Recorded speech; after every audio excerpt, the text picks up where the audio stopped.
Hello my dear students, आपका corporate accounting के acquisition of business या परचेज ऑफ बिजनेस चैप्टर में स्वागत है।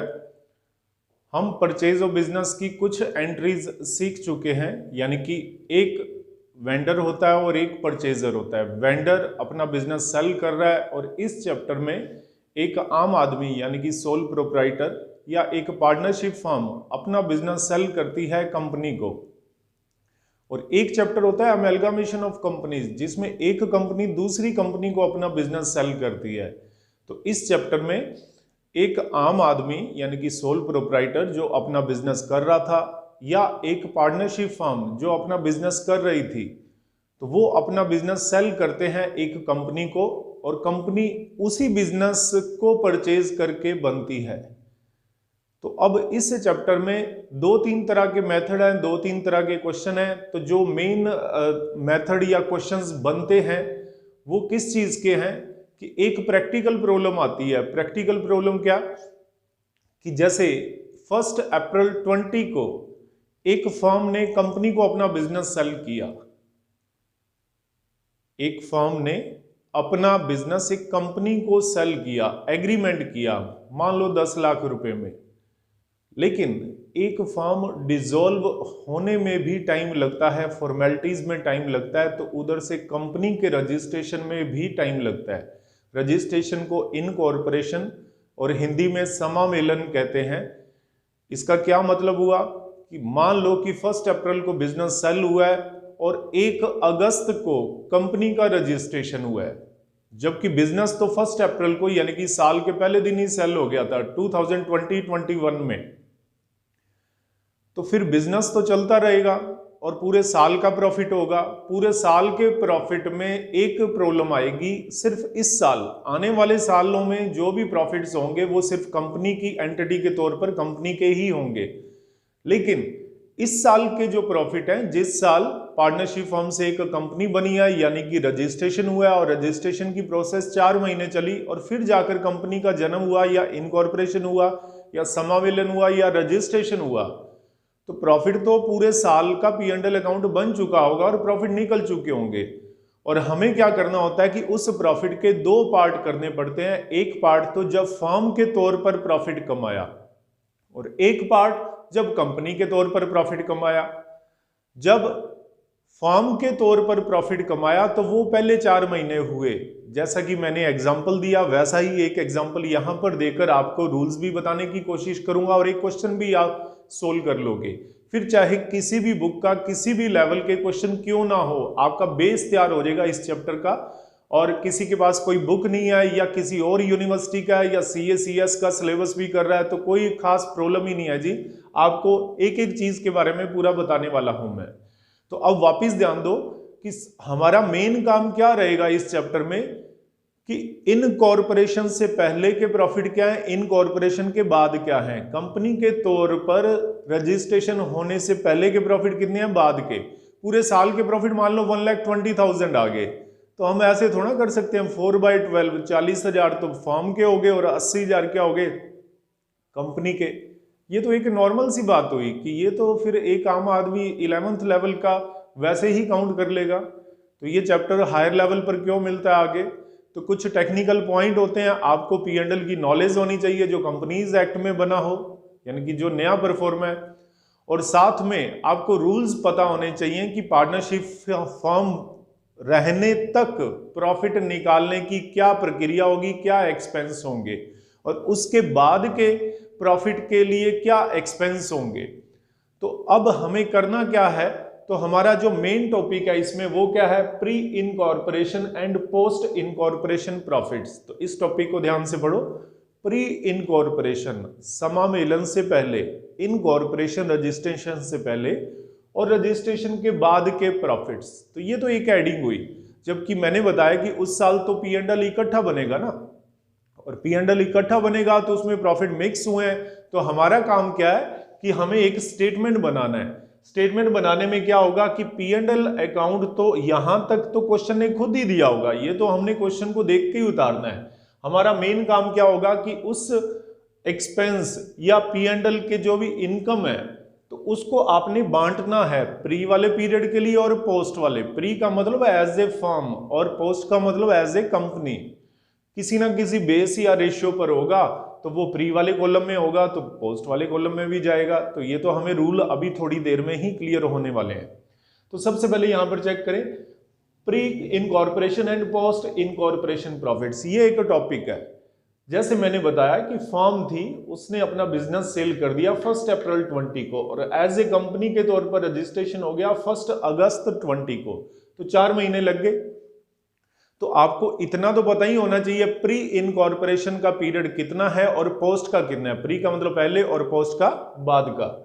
तो प्री इनकॉर्पोरेशन का पीरियड कौन सा है? अप्रैल मई जून जुलाई, यानी कि 1 अगस्त से पहले वाला इस साल के अंदर, तो वो 4 मंथ्स है। और पोस्ट इनकॉर्पोरेशन का प्रॉफिट है वो या पीरियड है वो कब से कब होगा? अगस्त से मार्च, क्योंकि जिस दिन रजिस्ट्रेशन हुआ वहां से लेकर जब तक साल आपका खत्म हो रहा है, तो वो 8 मंथ्स हो गए। तो टाइम रेशियो यानी कि जो टाइम का रेशियो हुआ, अनुपात हुआ, वो 4:8 हो गया, यानी कि 4:8 या 1:2, 1:2। यानी कि जब भी कोई एक्सपेंस या इनकम बांटने की बारी आएगी और अगर वो इस टाइम पर बेस है, तो अभी बात कर लेंगे कौन से टाइम पर बेस होंगे या नहीं होंगे, लेकिन कम से कम एक टाइम का रेशियो तो पता चल गया। और ये तो वैसे ही माइंड में था कि 4 महीने पहले के थे और 8 महीने बाद के थे, तो टाइम का रेशियो 1:2 हो गया। एक हमें सेल का रेशियो भी पता होना चाहिए।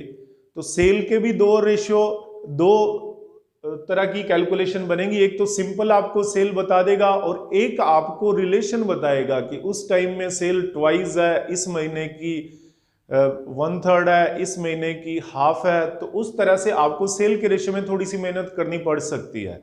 लेकिन जनरली अगर पूरे साल की सेल हमें क्वेश्चन कह देता है कि 16 lakhs है और उसमें से प्री की 4 लाख बता दे तो पोस्ट की बाकी बची हुई 12 लाख होगी, या पोस्ट की 12 लाख बता दे तो प्री की फिर अपने आप ही कितनी होगी? 4 lakhs, क्योंकि पूरी साल की आपको बता रखी है 16 lakhs है। तो सेल रेशियो मैं आपको एक एग्जांपल देने वाला हूं, साथ में हम रूल भी क्लियर करेंगे। और आपके पास किसी तरह की कोई बुक नहीं है तो भी कोई फर्क नहीं पड़ने वाला, आपको सारा कुछ यहां पर क्लियर हो जाएगा। तो सेल्स रेशियो में प्री और पोस्ट का निकालना है। पूरे साल की सेल मान लो 16 lakhs है और आपको प्री की दे रखी है 4 lakhs, और पूरे साल की 16 lakhs कहां से पता चलेगी? वो तो P&L अकाउंट क्वेश्चन बना के देगा या P&L की इंफॉर्मेशन देगा। तो 4 lakhs और 12 lakhs, इसके जो रेशियो बना वो कितना हुआ? 1:3। अब आपको बड़े ध्यान से मेरी बातें सुनते रहो कि पूरे P&L की जितनी भी आइटम्स होती हैं, यानी कि स्टेटमेंट ऑफ P&L की जितनी भी आइटम्स होती हैं, उसको बांटने के 4 बेस हो सकते हैं, ओनली 4 बेसिस। 5th पॉइंट है, ये बाद की बात है। टैक्स की अगर बात करें तो वो एक अलग मैटर है। बाकी जितने भी एक्सपेंस या इनकम है उन्हें बांटने के सिर्फ 4 ही तरह के रेशियो होंगे, 4 ही तरह के बेस होंगे जो यहां पर लिखने हैं। और अमाउंट को फिर बांटना तो कोई खास बात होती नहीं है आपके लिए। तो सबसे पहले चेक करें कि कुछ एक्सपेंस सिर्फ फर्म से रिलेटेड होते हैं, यानी कि जब फर्म के तौर पर बिजनेस चल रहा था, यानी कि पहले जो 4 महीने थे, जैसे मैंने बताया। जैसे मान लो P&L में लिखा हुआ है इंटरेस्ट टू पार्टनर्स या सैलरी टू पार्टनर्स। वैसे तो जब फर्म चल रही है, मान लो पिछले सालों की बात करें, तो ये तो पूरे साल भर ही देना होता है। लेकिन हमारे प्रॉब्लम क्या आ रही है कि हमारे उसी साल में कुछ महीने तो फर्म थी और कुछ महीने कंपनी थी। तो कुछ खर्चे तो स्पेशली सिर्फ फर्म के होते हैं या सिर्फ कंपनी के होते हैं, यानी कि फर्म के हैं तो प्री के हो गए और सिर्फ कंपनी के हुए तो पोस्ट के हो गए। और बाकी जो एक्सपेंस बच जाते हैं उन्हें बांटने के 2 बेस या 2 रेशियो होते हैं, वो आपको मैं पहले डिस्कस कर चुका हूं। लेकिन हम यहाँ एक्सपेंस की भी डिटेल ले लेंगे, कौन कौन से टाइम रेशियो में जाएगा, कौन सा सेल्स रेशियो में जाएगा। तो अब सिर्फ प्री वाले कॉलम में जाने वाले एक्सपेंस कौन कौन से हैं? Interest, remuneration, salary to partners. Partner से रिलेटेड कोई भी एक्सपेंस होगा तो वो आप लिखोगे तो इस कॉलम में, बेस की कोई जरूरत ही नहीं है, यहां प्री लिख सकते हो और सीधा प्री वाले कॉलम में जाएगा, पोस्ट वाले में जाएगा ही नहीं, क्योंकि ये कंपनी के लिए ये एक्सपेंस लगते ही नहीं है। फिर पोस्ट के कुछ एक्सपेंस सिर्फ पोस्ट वाले कॉलम में जाएंगे, आप दोनों कॉलम में नहीं डाल सकते। कौन कौन से? जैसे डायरेक्टर फीस हुई, तो जनरली डायरेक्टर्स हैं वो कंपनी के हैं। प्रिलिमिनरी एक्सपेंस, प्रारंभिक व्यय, स्थापना का खर्चा हो गया, फॉर्मेशन एक्सपेंसेस भी इसे कहते हैं। तो स्थापना या एस्टैब्लिशमेंट या एक तरह से रजिस्ट्रेशन किसका हो रहा है? कंपनी का हो रहा है। तो हम ऐसे नहीं कर सकते कि कुछ तो फर्म में वो एक्सपेंस डाल दें, कुछ कंपनी में, वो सीधा पोस्ट वाले कॉलम में जाएगा यहां पर। फिर ऐसे ही आगे चेक करें, डिस्काउंट ऑन डिबेंचर्स, तो डिबेंचर्स वगैरह का डिस्काउंट हुआ। तो इस तरह के कुछ एक्सपेंस होते हैं जो सिर्फ कंपनी के होंगे, फर्म का लेना देना ही नहीं है, तो वो किस कॉलम में चले जाएंगे? पोस्ट के। और जब फर्म से रिलेटेड जो एक्सपेंस थे वो सीधा किस में चले जाएंगे? प्री वाले कॉलम में। इसके अलावा ये तो कुछ गिने चुने ही एक्सपेंस होंगे जी। इसके अलावा जो भी एक्सपेंस बच जाते हैं सिर्फ टैक्स को छोड़कर दो ही रेशियो में जा सकते हैं, या तो टाइम रेशियो या सेल्स रेशियो। और अब थोड़ा सा आप कॉस्टिंग को भी माइंड में रख लो कि जैसे हम कॉस्ट शीट बनाते हैं तो एक प्राइम कॉस्ट आती है, वही प्राइम कॉस्ट हमारे क्या होता है?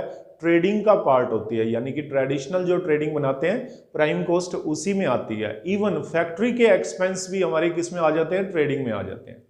और ऑफिस और सेलिंग के या फाइनेंस के एक्सपेंस हैं वो P&L अकाउंट में आते हैं, ट्रेडिशनल P&L में। कंपनीज एक्ट का P&L का नाम ही चेंज हो गया, स्टेटमेंट ऑफ P&L हो गया। तो अब बड़े ध्यान से सुने कि सेल्स रेशियो में क्या जाएगा? ट्रेडिंग अकाउंट की जितनी भी आइटम्स होती हैं, या आप इसके ब्रैकेट में ये लिख सकते हैं कि prime cost plus factory expenses. तो ट्रेडिंग में हमारी ये दो तरह की आइटमें होती हैं, प्राइम कॉस्ट यानी कि मटेरियल, लेबर और डायरेक्ट एक्सपेंसेस, और फैक्ट्री के जो एक्सपेंसेस हैं तो वो ट्रेडिंग की आइटम्स होती हैं। और P&L में दो तरह के आपको एक्सपेंस मिलेंगे ही मिलेंगे, एक तो ऑफिस के और एक सेलिंग के।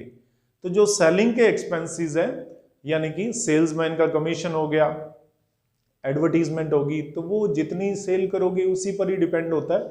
तो जितनी भी ट्रेडिंग की आइटम्स हैं वो सब, और P&L के सिर्फ सेल्स एक्सपेंसेस, ऑफिस के नहीं, वो किस रेशियो में जाएंगे? सेल्स रेशियो में। किस रेशियो में? सेल्स रेशियो में। और जो सिर्फ ऑफिस के एक्सपेंस बच गए और P&L अकाउंट के हैं, यानी कि ट्रेडिंग के नहीं है, तो हमारा जो ट्रेडिशनल P&L और ट्रेडिंग था उसमें तो ट्रेडिंग अलग पार्ट होता था, P&L अलग पार्ट होता था। कंपनीज एक्ट का जो स्टेटमेंट ऑफ P&L है वो एक जैसा सीधा चलता है, उसमें ट्रेडिंग और P&L की अलग अलग आइटम्स नहीं है। तो उसको भी अभी डिस्कस कर लेंगे अगर ये प्रोफॉर्मा आपको नहीं आता है तो। कौन कौन से एक्सपेंस है जो टाइम रेशियो में जाएंगे? Rent, interest, salary, depreciation, stationery, miscellaneous expenses, other expenses. ऐसे एक्सपेंस जो टाइम बेस होते हैं, रूटीन में पूरे साल भर चलते रहते हैं, चाहे आपकी फर्म थी चाहे कंपनी थी, उससे कोई भी फर्क नहीं पड़ने वाला। तो वो किस रेशियो में जाएंगे? टाइम रेशियो में। और प्रोविजन फॉर टैक्स किस रेशियो में जाएगा? टैक्स आपको पता है इनकम पर लगता है। मान लो प्री की इनकम 10,000 है और पोस्ट की इनकम 50,000 है, तो फिर 10 और 50 यानी कि 1 और 5 के रेशियो में चले जाएगा। और अगर 10,000 और 20,000 है तो 1:2, 1 और 2 के रेशियो में चला जाएगा। तो ये प्रोविजन फॉर टैक्स है। लेकिन जनरली ये पॉइंट थोड़ा सा कम मिलेगा आपको, क्योंकि जो अपना ट्रेडिशनल P&L होता था उसमें तो प्रोविजन फॉर टैक्स होता था, इसमें प्रोविजन फॉर टैक्स का कॉलम ही अलग बन के आएगा, नीचे बन के आएगा, पर क्वेश्चन में दे सकता है प्रोविजन फॉर टैक्स। तो बस ध्यान रखें जो प्रॉफिट बिफोर टैक्स आएंगे उसी रेशियो में प्रोविजन फॉर टैक्स जाने वाला है। तो इनको थोड़ा सा आप याद करना, क्वेश्चन को सोल्व करते भी अपने ध्यान रख लेंगे। अब एक P&L का परफॉर्मा आपने बनाना है, परफॉर्मा भी सीखोगे। और मान लो आपके सामने क्वेश्चन है और आपको P&L बनाना आता है, तो फिर बस आपको ये रेशियो आने चाहिए, किस रेशियो पर हमने किस आइटम को डिसाइड करके लिखना है और वर्कआउट करना है। तो सबसे पहले आपने 9th क्वेश्चन है, जैसे कि किसी के पास अगर RBD की बुक है तो उसमें 9th क्वेश्चन है इसमें परचेज ऑफ बिजनेस का, कि statement of pre incorporation and post incorporation profits. तो हिसाब से ये स्टेटमेंट ऑफ P&L है। पर्टिकुलर्स अमाउंट के 4 कॉलम बना लेंगे, इसमें रुपीज लिखना है, इसमें बेस ऑब्लिक रेशियो लिखना है। कुछ एक्सपेंसेस प्री में चले जाएंगे, कुछ पोस्ट में, और कुछ दोनों में जाएंगे, तो उसे हम वर्कआउट कर लेंगे यहां पर बेस लिख के। सबसे पहले क्या है कि रोमन की आप 5 हेडिंग को याद रखो। वैसे रोमन की 7 हेडिंग्स में generally P and L account बन जाता है, statement of P and L बन जाता है। रोमन की फर्स्ट हेडिंग क्या है? रिवेन्यू फ्रॉम ऑपरेशंस, यानी कि ट्रेडिंग के बाय में जो सेल आती थी उसमें से सेल रिटर्न लेस करते थे, वो अब ऊपर से नीचे में आ गया। यानी कि ट्रेडिंग की बाय वाली जो इनकम है वो फर्स्ट हेडिंग है, पी एंड एल के बाय वाली जो इनकम है वो सेकंड हेडिंग है। इसका मतलब तीसरी हेडिंग में बस इसका टोटल लग जाएगा, यानी कि ट्रेडिंग और पी एंड एल की इनकम का ही टोटल लग जाएगा। तो अब रह के आगे expense.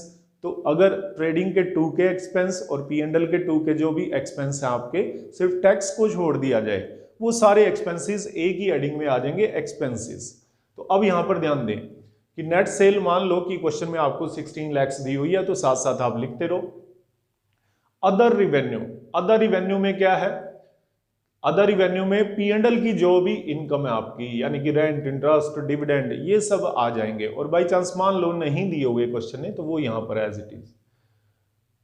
Third, total revenue. Total revenue first plus second, यानी कि इनका आप टोटल करेंगे और लास्ट तक आप कॉलम खींच दो, तो कुछ था नहीं, तो इसका मतलब 16 लाख होगी। Fourth point, expenses. एक्सपेंसेस में क्या नहीं लेना? टैक्स को नहीं लेना। और डिविडेंड और रिजर्व तो अलग से एक सरप्लस अकाउंट बनता है, यानी कि statement of P and L के नीचे अकाउंट बनता है। पहले इसे P and L appropriation account कहते थे, लाभ हानि बंटवारा खाता, तो उसमें डिविडेंड और रिजर्व जाता होता था, तो उसे भी नहीं लेना, यहां पर नहीं लेना। और टैक्स को भी नहीं लेना इस हेडिंग में। टैक्स जरूर 5वीं हेडिंग के बाद 6th हेडिंग में आ जाता है, और उसको लेस करते हैं तो प्रॉफिट आफ्टर टैक्स आ जाएंगे। तो एक बार यहां चेक करें, बाई चांस आपको टैक्स नहीं दे रखा तो ठीक है, और टैक्स दे रखा है तो वो आपको मैं बात कर लेता हूं यहां पर 5th हेडिंग के बाद। परचेज है क्वेश्चन में, मान लो 10,50,000, वो लिख लें। सेकंड पॉइंट होता है चेंजेस इन स्टॉक। स्टॉक में क्या चेंज हुआ? अब थोड़ा सा ध्यान रखो, ट्रेडिंग के 2 में स्टॉक आता था ओपनिंग, और ट्रेडिंग के बाय में आता था क्लोजिंग स्टॉक। बाय वाली साइड इनकम की होती थी और 2 वाली साइड एक्सपेंस की होती थी। तो अब हम एक्सपेंस की हेडिंग बना रहे हैं, तो एक्सपेंस की हेडिंग में एक्सपेंस ही तो आएंगे, लेकिन अगर इनकम को लिखना चाहते हो तो वो फिर माइनस में आएगी ना, उल्टा काम कर रहे हैं हम। तो उस कारण चेंजेस इन स्टॉक में क्या होगा? Opening stock minus closing stock. मान लो ओपनिंग स्टॉक है ही नहीं, कोई नई संस्थान है, ठीक है, तो वो 0 था, और क्लोजिंग मान लो 50,000 था, तो माइनस के 50,000 आए। और बाई चांस ऐसे होता कि ओपनिंग स्टॉक 1 लाख होता और क्लोजिंग 50 होता, तो एक्सपेंस 1 लाख है और इनकम 50,000 है, तो नेट फिर एक्सपेंस कितना हुआ? 50,000। तो यहां 50,000 सिंपल आ जाते। फिर क्वेश्चन ने डायरेक्टर फीस दे रखी है 7,500, ऑडिट फीस दे रखी है 3,000, ठीक है, ये लिखते रहो साथ साथ। सैलरीज है 75,000, debentures interest 30,000, depreciation on plant 45,000, preliminary expense 12,500, और जनरल एक्सपेंस है 15,000, और 10th एक्सपेंस है रेंट 21,000। तो यहां तक तो एक बार आप लगातार लिखें। 11th point, bad debts. Bad debts दे तो 12,500 रखे हैं, लेकिन उसके ब्रैकेट में ही उसने मान लो बताया हुआ है कि 3,000 फॉर प्री इनकॉर्पोरेशन, तो अपने अभी पोस्ट का तो हम निकाल ही लेंगे ना। फिर सेलिंग एक्सपेंसेस, सेलिंग एक्सपेंसेस 20,000 है, एडवर्टीजमेंट 30,000 दे रखा है, और ट्रैवलिंग एक्सपेंसेस 37,500, और last 15th, interest to vendor. Interest to vendor 6 महीने का दे रखा है, अप्रैल टू सितंबर, और हमारा क्वेश्चन अप्रैल टू मार्च चल रहा है, तो इसको किस बेस पर बांटना है उसकी बात यहीं पर करेंगे थोड़ी देर में। ये 33,000 है। इन सब का आप टोटल करेंगे तो वो टोटल ऑफ एक्सपेंस है, मान लो 13,42,000 है। आप वैसे साथ साथ आप काउंट कर लेना, हम एग्जाम्पल के तौर पर इस क्वेश्चन को ले रहे हैं। मेन पार्ट तो हमारा ये है कि हम इस सब को समझ पाएं, और बिना फिगर्स के आपको समझाना एक तरह से मुश्किल होगा मेरे लिए, और फिगर्स को आप फिल करेंगे तो कॉमर्स वाला इससे सेटिस्फाई हो जाता है, क्योंकि आंसर को हम टैली कर सकते हैं। टोटल ऑफ एक्सपेंसेस ये थे। और अगर आप अपनी टोटल रिवेन्यू यानी कि ट्रेडिंग और P&L के बाय वाली इनकम में से टोटल एक्सपेंस को घटा देंगे तो ये प्रॉफिट आ जाएगा बिफोर टैक्स। और बिफोर टैक्स क्यों आएगा? क्योंकि हमने यहीं पर ही लिख लिया था कि टैक्स को छोड़ते हुए आपने एक्सपेंस लिखने हैं।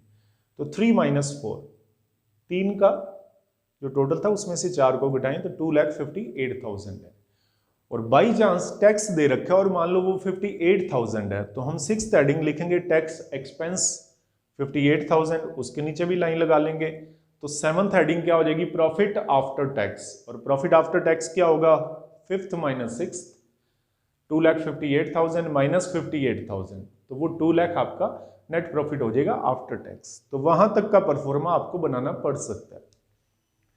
अब आप थोड़ी सी कोशिश कीजिए, क्योंकि 2 रेशियो तो हम बातों ही बातों में बना चुके हैं, क्योंकि मैंने आपको क्वेश्चन में बताया कि ये तो इसी क्वेश्चन का मैंने एक तरह से थोड़ा सा पार्ट ले लिया था, वरना ये पार्ट आपको अलग अलग करना है। बाकी इन 4 बेस पर ध्यान में रखते हुए आपने फिगर्स को फिल करना है।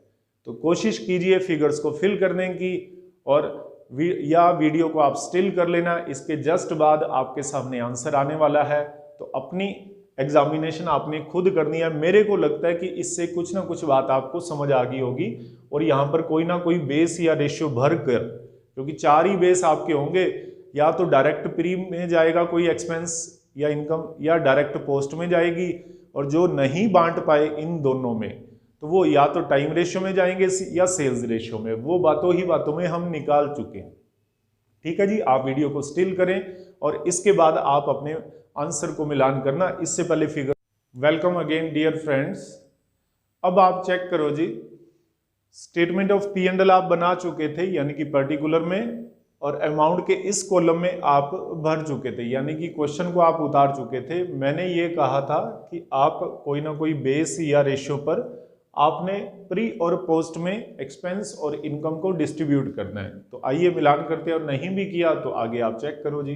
सबसे पहली आइटम है revenue from operation net cell. Net cell को किस रेशियो में बांटे? तो सेल किस रेशियो में जाएगी? सेल्स रेशियो में। और वैसे ही सेल की वजह से तो सेल रेशियो बनाया था हमने 4 लाख और 12 लाख, तो आप 1:3 4 लाख और 12 लाख बांट देंगे। ये इनकम थी नहीं, आप टोटल लगा लें, 16 लैक्स तो था ही टोटल, 4 लैक्स और 12 लैक्स। आगे आप चेक करो, परचेज चेंजेस इन स्टॉक। आपको पता है ये ट्रेडिंग की आइटम्स हैं, तो ट्रेडिंग की आइटम्स के बारे में हम बात कर चुके थे कि वो सेल्स रेशियो में जाएंगे। तो परचेज 10,50,000 किया, सेल रेशियो 1:3 था, तो 1:3 के रेशियो में वो आप डिस्ट्रीब्यूट कर लो, 262,500 787,500। Changes in stock opening minus closing था, तो माइनस के 50,000 थे, जाएंगे तो 1:3 में। थोड़ा सा ध्यान रखना है कि मिस्टेक हो सकती है कि फटाफट में हम 12,500 और 37,500 निकाल लें, बस ब्रैकेट नहीं लगाया, माइनस का निशान नहीं लगाया, तो फिर मिस्टेक हो जाएगी, क्योंकि प्लस मानकर फिर आपने टोटल में ले लेना है। इसके बाद डायरेक्टर फीस, तो मैंने कहा था कि कुछ तो एक्सपेंस प्री के हैं, कुछ सीधे ही पोस्ट के हैं। पोस्ट का मतलब डायरेक्टर कहां पर होते हैं? सिर्फ कंपनी में, तो उसका वो अलग बात है कि कंपनी में डायरेक्टर फी पूरे साल भर लगभग एक जैसी चलती रहती है। पर जब बात हो रही है कि कुछ टाइम फर्म है, कुछ टाइम कंपनी है, और कुछ एक्सपेंस ऐसे हैं जो सीधे फर्म के हैं तो प्री में डाल दो, कुछ सिर्फ कंपनी के हैं तो कंपनी वाले पोर्शन यानी कि पोस्ट में चला जाएगा। तो अब आप एक बार चेक करो ना, जैसे डायरेक्टर फी है, डिबेंचर कंपनियां ही इशू करती हैं, तो रेशियो बनाने की जरूरत नहीं। इसका मतलब ये डायरेक्ट किस कॉलम में चले जाएंगे? पोस्ट के कॉलम में। तो आप चेक करो 7,500 भी यहाँ पर, और ऐसे डिवेंचर्स का इंटरेस्ट है वो भी पोस्ट लिखकर हम 30,000 सीधा ही वहां पर। अब बीच वाला है जैसे ऑडिट फी और सैलरी। ऑडिट फी पूरे साल भर लगभग एक जैसी चलती रहती है, ऐसे ही सैलरीज भी ये कोई पार्टनर्स की सैलरी नहीं है, ये डायरेक्टर की सैलरी नहीं है। पार्टनर की होती तो प्री में जाता, डायरेक्टर की होती तो पोस्ट में जाता। सिंपल सैलरीज है, तो ये स्टाफ, ऑफिस स्टाफ की सैलरी होती है, तो उस कारण ये पूरे साल भर एक जैसी रहती है। तो एक जैसी रहेगी तो फिर किस रेशियो में जाएगी? टाइम रेशियो, ऑफिस के एक्सपेंस है, तो इन्हें ऑफिस टाइम रेशियो हमारा 1:2 था, तो 1:2 के रेशियो में 3,000 को 1,000 और 2,000, और 75,000 को 1:2 में 25,000 और 50,000।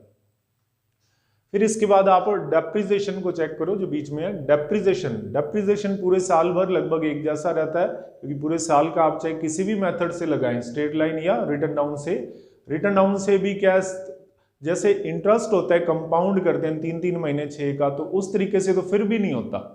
तो उस कारण आप डेप्रिसिएशन को टाइम रेशियो में यानी कि 1-2 के रेशियो में 15,000 और 30,000। प्रिलिमिनरी एक्सपेंसेस स्थापना ही किसकी हो रही है, कंपनी की, तो ये सीधा पोस्ट से रिलेटेड एक्सपेंस हुआ, तो 12,500 को पोस्ट में लिखकर 12,500 लास्ट वाले कॉलम में आ जाएंगे। जनरल एक्सपेंसेस, रेंट, ये साल भर एक जैसे चलते रहते हैं और टाइम का रेशियो हमारा 1-2 था, तो इसी रेशियो में 15,000 को 1-2 में और 21,000 को 1-2 के रेशियो में आप डिस्ट्रीब्यूट कर लेंगे। बैड डेट्स सेल पर डिपेंड है, जितनी ज्यादा सेल उतनी ज्यादा बैड डेट्स, लेकिन कोई ना कोई डेटर आपका प्री और पोस्ट के पीरियड से रिलेटेड होगा। हालांकि डेटर्स भी पूरे साल भर एक जैसे ही रहते हैं जनरली, कि पुराने लोग होते हैं जिन्हें आप सेल करते हैं, पर अगर क्वेश्चन कह दे कि 3,000 प्री से रिलेटेड है तो बस ठीक है, तो 12,500 में 3 आपको दे रखे हैं, तो बाकी फिर 12,500 में से 3,000 को आप लेस करेंगे तो 9,500 आ जाएंगे। सेलिंग एक्सपेंस, एडवर्टीजमेंट और ट्रैवलिंग, ये तीनों ही सेलिंग से रिलेटेड हैं, सेल्स के एक्सपेंसेस हैं, तो उस कारण सेल के एक्सपेंसेस किस रेशियो में जाते हैं, सेल्स के रेशियो में, और सेल का रेशियो 1-3 का है, तो तीनों को आप 1-3 के रेशियो में बांट देंगे। इसको थोड़ा सा ध्यान दें, इंटरेस्ट टू वेंडर, आप एक कंपनी हो और वेंडर कौन है, या तो फर्म या प्रोप्राइटरशिप फर्म जिसने आपको बिजनेस सेल किया है, और आप कंपनी के तौर पर परचेज कंसीडरेशन की पेमेंट कब कर सकते हो, जब एज ए कंपनी आपका रजिस्ट्रेशन हो जाए सेम डे या उसके कुछ दिन बाद। तो अब ये इंटरेस्ट टू वेंडर कौन कौन से पीरियड का है, अप्रैल टू सितंबर, अप्रैल, मई, जून, जुलाई, ये 4 महीने तो प्री से रिलेटेड है और बाकी 2 महीने किससे रिलेटेड है, पोस्ट का। इसका मतलब ये 4-2 के रेशियो में चला गया। और अगर मान लो कि interest to vendor April to July ही होता, 1 अगस्त को पेमेंट होगी होती, तो बस 4 महीने प्री के थे, पोस्ट का कुछ भी नहीं था, 4 और 0 के रेशियो में सारे ही 33,000 रुपये यहां पर आ जाते।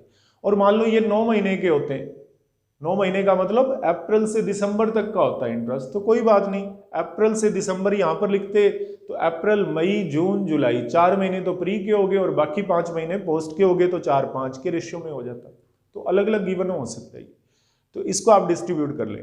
अब थोड़ा सा ध्यान रखें, जब हम क्वेश्चन को बड़े तरीके से करें तो चेकिंग भी अच्छे तरीके से करनी है।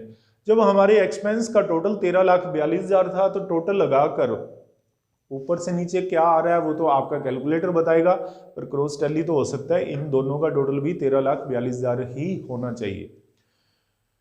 फिर इसके बाद क्या है कि हमारा प्रॉफिट 2,58,000 आया था, 2,58,000, तो 4 लाख में से इसको डिडक्ट करोगे तो 50,125 और इसमें से इसको घटाओगे तो 2,07,875 आ जाएंगे, और इन दोनों का टोटल करोगे तो वो 2,58,000 होगा। और बाई चांस टैक्स होता, मैंने बताया था ना 58,000, मान लो टैक्स है, तो 6th पॉइंट आप लिखते टैक्स एक्सपेंसेस 58,000, नीचे लाइन लगा देते। किस रेशियो में जाता आपको बताया था, प्रॉफिट बिफोर टैक्स रेशियो में, यानी कि इनका आपस में, क्योंकि इसी रेशियो में तो टैक्स भरना होगा, इसी रेशियो में कमाई हुई थी, तो ये रेशियो आप निकाल लेते हो। रेशियो नहीं भी निकलता तो क्या जरूरत है, आप इन दोनों का टोटल तो कितना है, 2,58,000 है, यानी कि अगर प्री में लिखना होता तो 50,125 डिवाइडेड बाई 2,58,000 और इनटू प्रोविजन फॉर टैक्स मान लो 58,000 है, तो यहाँ का आ जाता और ऐसे ही यहाँ का निकालते। और प्रॉफिट आफ्टर टैक्स 6th के बाद 7th पॉइंट हो जाता कि profit before tax minus tax, और वो 2,58,000 माइनस 58,000 यानी कि 2 लाख रुपए आ जाता, वो बैलेंसिंग फिगर नीचे वाली रकमें होती। तो इस तरीके से थोड़ा सा प्रयास करना, वीडियो को एक बार फिर रिवाइज कर लेना। मेरे को नहीं लगता कि टॉपिक में कोई आपको प्रॉब्लम्स आएंगी, और बने रहें, आगे वाले लेक्चर्स में भी कुछ ना कुछ नए टॉपिक आपके साथ मैं डिस्कशन करने वाला हूँ। ठीक है जी, thank you friends and students.